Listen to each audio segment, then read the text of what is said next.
Hi guys, Henry Penix with The Frequency Effect. I'm here with Dr. Paul Harris. If you haven't heard our interview before, please go back, listen to that first. You're not going to believe the accolades this guy has built his entire life. We got to the end of that interview and I wanted to ask him about anti-aging. So we decided to do another podcast just on anti-aging. We can only scratch the surface of what this gentleman knows, this esteemed doctor knows. So for the next 15 minutes, check this out. You're going to learn some things, get some tips, tools, and techniques to age slower, slower, or not at all. This is a Soaak podcast. Welcome to The Frequency Effect, sponsored by Soaak Technologies, where inspiration fuels innovation. Join our experts as they elevate your mind, body, and spirit, one conversation at a time. This is The Frequency Effect. So, Dr. Harris, good to see you. Good to see you too. Yeah, thanks for staying with me here Sure. on this segment. Something I didn't get a chance to ask you in our last segment was your work in anti-aging. Now, I know you can do a 10-hour seminar from that chair about anti-aging, but going way, way up to not even a 30,000-foot view, but a 130,000-foot view, give me just the touch points of anti-aging. I know you in your life, you've got a biological age that's like 20 years younger than your physical age, which is amazing. You've taught our entire staff things and given them tips and tools and techniques, like I said, that have helped everybody live a better, healthier life, a better quality of life, and a better quantity of life. So give me some of the top things that you think everybody should be looking at and doing on a very high level, and then we'll do another much longer podcast that we get into the details. Sure. Well, first of all, I think we can all agree that we can't stop the aging process, Right? but we can slow it down. Yes. And if you can do stupid things and speed the aging process up, as far as lifestyle, eating and drinking the wrong things, staying up too late at night, then you can do smart things and slow the aging process down. Wow. So I choose to do smart things. Right. My biological age is 57. My driver's license says I'm 77. I don't believe that. I don't accept it. I accept the 57. Right. So that didn't just serendipitously happen. I didn't just wake up one morning and, I'm going to check my biological age, and it was 57. It's been hard work. At my age, I'm in the gym lifting weights twice a week. Right. And when I'm not lifting weights, I'm walking the track. Mm-hmm. And I don't see too many gray-haired, white-haired gentlemen down there doing that. Even 50-year-olds. That's right. So, part of the concept is do things that you need to do instead of things that you just want to do. If you just do things Right. you want to do, you'd be sitting, at the restaurant eating bagels and ice cream. Since you've been able to pizza. turn the clock back 20 years, give me a quick, with the limited time we have, give me just a quick day in the life of Dr. Harris. Like when you get up, do you eat a high-fat egg, bacon breakfast, or do you have a smoothie? Do you take supplements? Like give me just the high level. Sure. And how much sleep do you get every night? Probably 5 to 6 hours. Okay. Not everybody needs 8 hours sleep. Okay. Some need more sleep than others. Because everybody says get at least 7 or 8 or you're going to be sick. Well, we're not all So- carbon copies, so Good point. Everybody's different. Good point.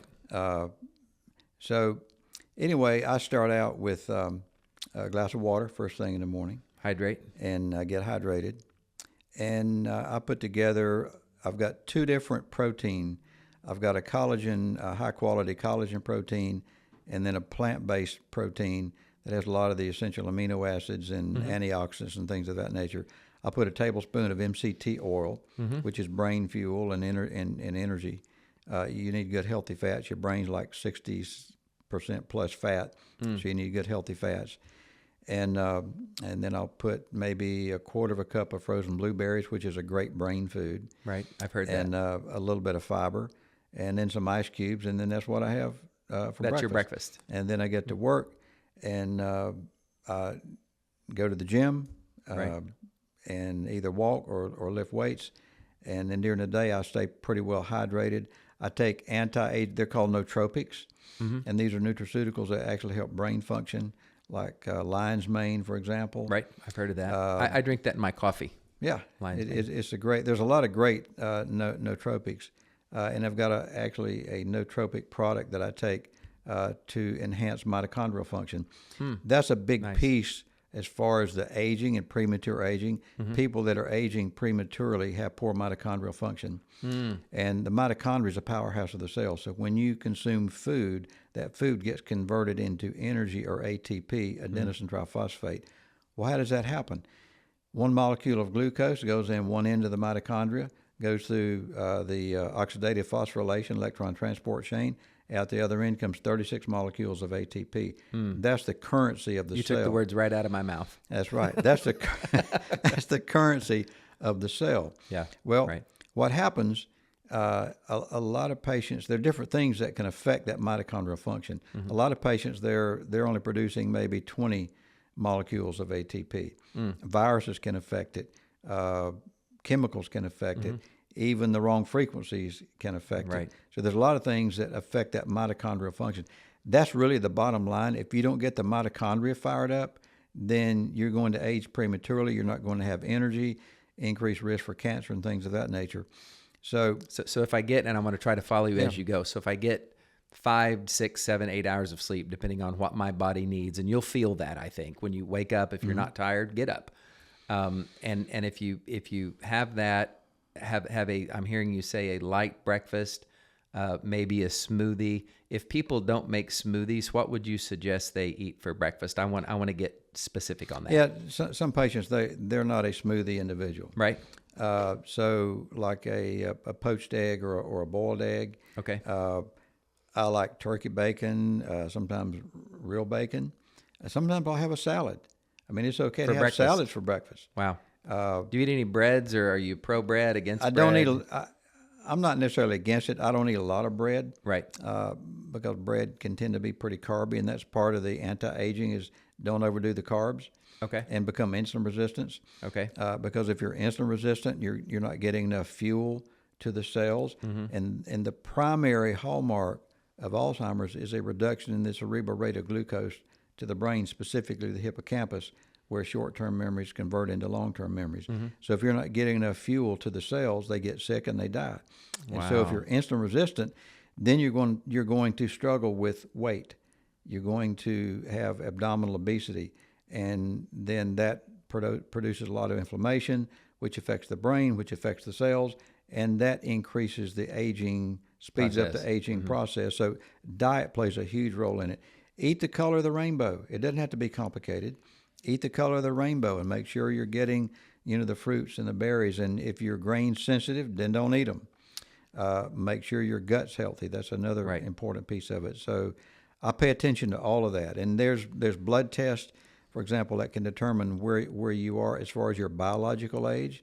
DNA methylation plays a huge role in that. There are certain epinutrients that promote healthy methylation. For example, liver is a superstar. Blueberries is a superstar. Green tea is another superstar. So there are a lot of... Incorporate those in your daily eating habits. So I include that in some of the things I'm doing as well. So lunch, what would you suggest if somebody doesn't take, wouldn't have a smoothie for lunch? What would you suggest eating for lunch, and then going on into, I guess, an early dinner because you don't want to eat late at night? So what I typically have for lunch is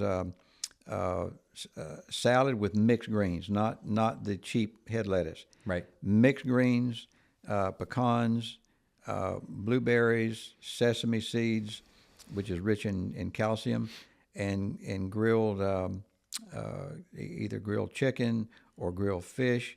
So you're getting like a fiber. Salmon. I've heard there's good omegas in salmon. Make sure it's wild-caught sockeye salmon, so you're getting the healthy fat and not farm-raised. So you're getting your protein and you're getting your healthy fat, and that's part of the anti-aging as well as getting the omega-3, omega-6, omega-9 fats. So, the salmon's a great way. Then the pecans have fats and fiber, and blueberries, and you can use olive oil mixed with the MCT oil. I mean, there's you want to avoid the seed oils.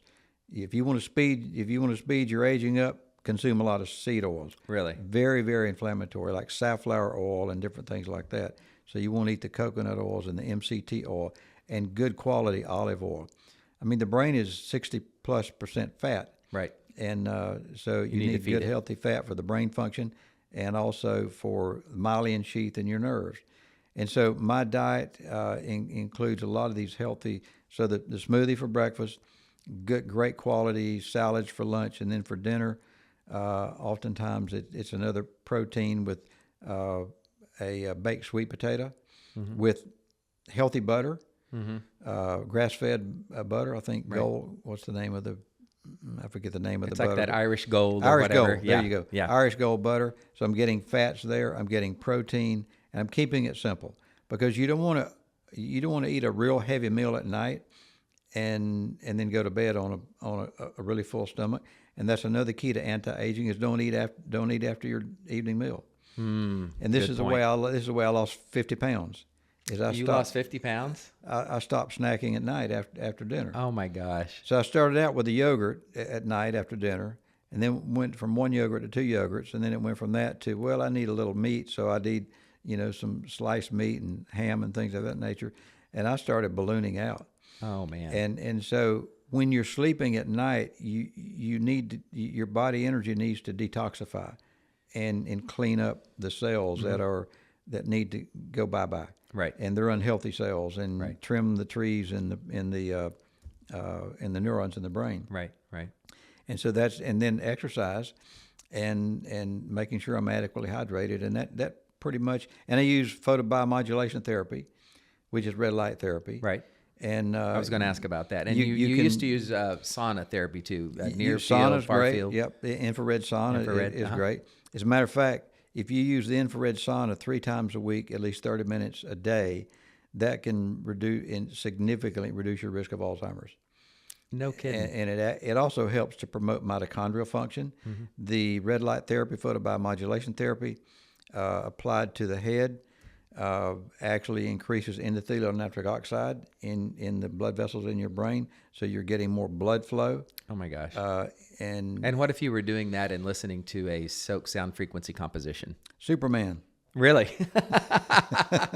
Which you are already.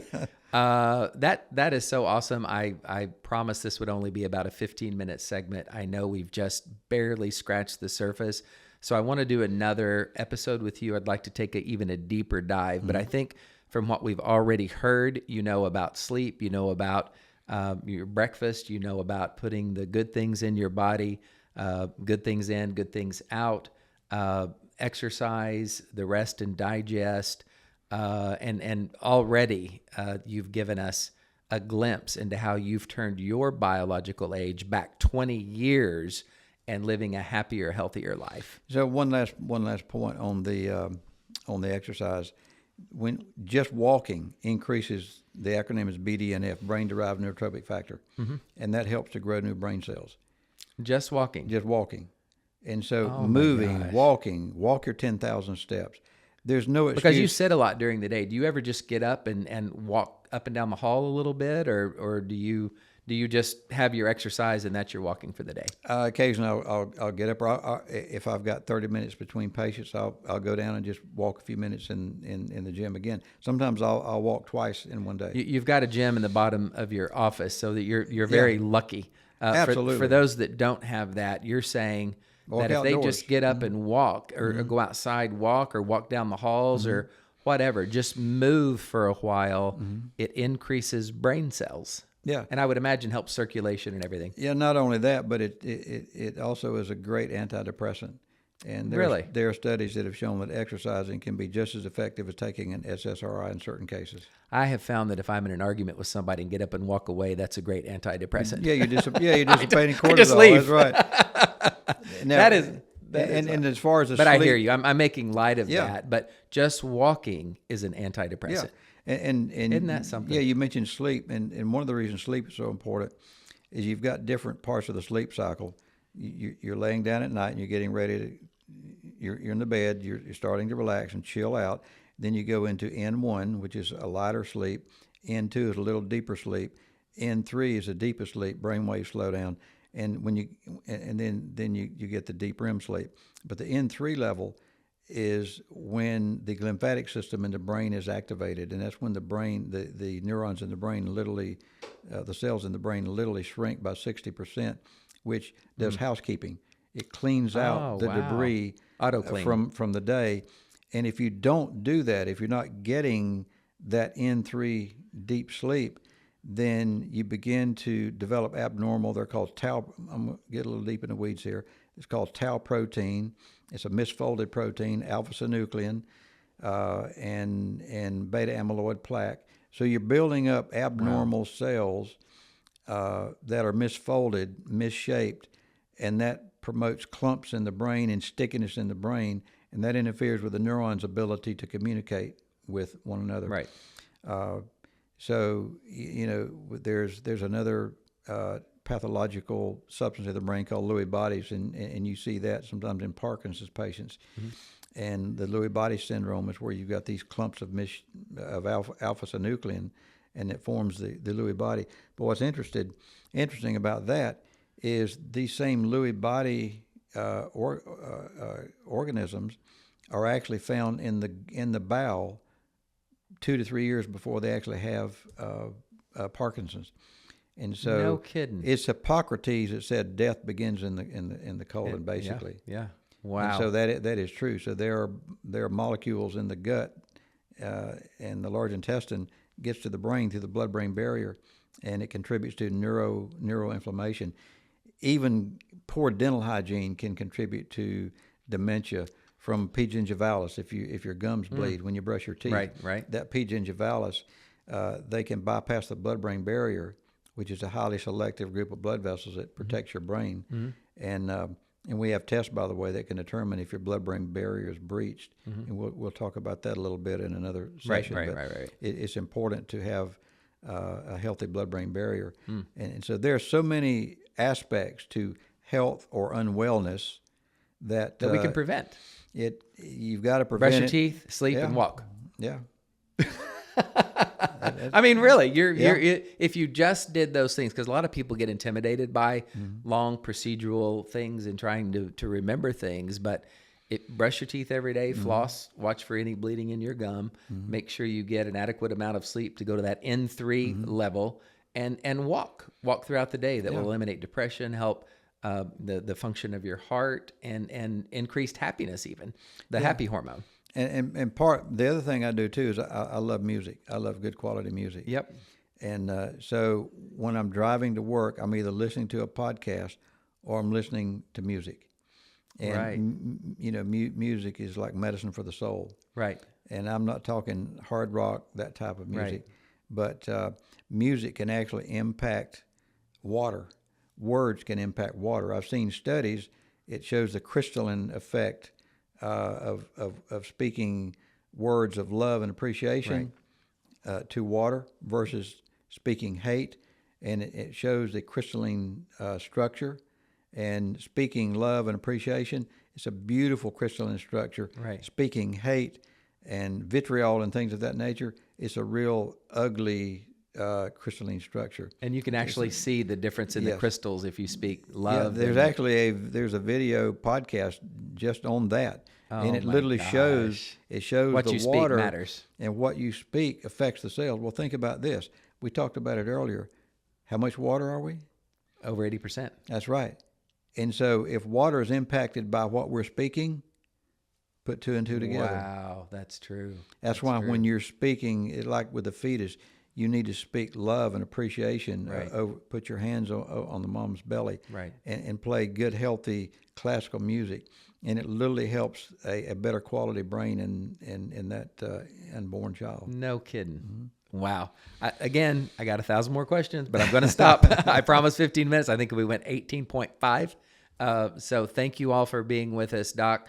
You have enlightened us all. You've given us something that we can put in practice today, right now. Like after this, I'm going to go out and walk a little bit. Me too. Thanks for being here. All right. It's my pleasure. Thank you for sharing your time with us today. After you've subscribed at Soaak Podcast, please leave us your questions and comments. Remember, your frequency is what you think about most frequently. Thanks for tuning in, and we'll see you next time.